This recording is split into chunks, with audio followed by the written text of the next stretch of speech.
MMC for Housing and Human Settlement in the city of Tshwane. Key challenges that we have faced includes people that have registered for houses since 1997. You'll find that people have Form Cs, green slips, and they were not included in many of our developments. We believe that we need to look at our need register to include many communities. There's been land invasion in and across the city, that people started informal settlements, but we must also understand the issues of urbanization, but also people who want economic opportunities. That's why we have a mushrooming of informal settlements. We looked into how we can ensure that there's accommodation in and around industrial parks, economic zones, there's housing for our people so that they don't have an alternative in informal settlement, but they're housed in safe places. And that has been part of our master plan, to look at how we then integrate our communities into industrial parks and economic. Part of our successes that we registered, we went into looking at a few things at the governance level. We looked at incomplete projects because they had contributed in our audit findings that we needed to deal with asset under construction. Therefore, we blocked and scoped down our interventions in those areas that we should give focus in these incomplete projects. And we've went hard in ensuring that our project managers are on site, they give account of the work that they're doing, and there's also a monthly oversight to check the work in progress. Therefore, we have dealt with cancellation of projects, and that has given confidence to the community. But we have also looked into spending on rudimentary services.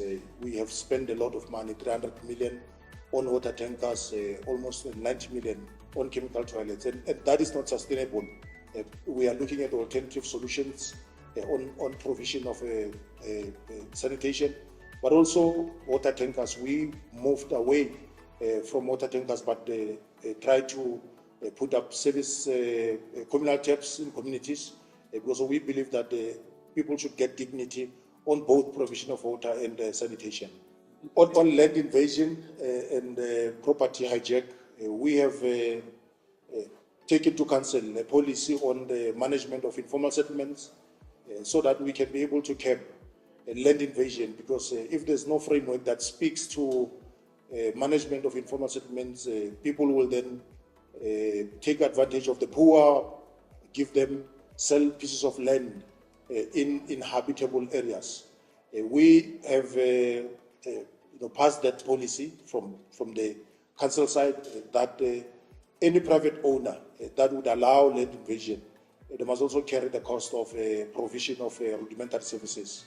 But where we own land, we have partnered with our Metro Police to ensure that we look after our land assets so that there's no mushrooming of informal settlement. But we must also hasten the fact that many people, for many of years, they've been deprived opportunities of decent housing, and they get to be fall prey to any person that says they are selling their plots.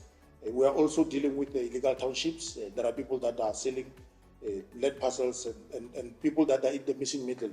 They buy lands and build expensive houses, even when they don't have approvals from council, and that on its own is a contravention of our bylaws. We are engaging communities on the dangers of building without approvals, because they build on floodlines, they will lose their investment that they are trying to build for their kids. We are having a conversation with them so that we can bring them on board on giving them sites that are developable, but also securing their investments.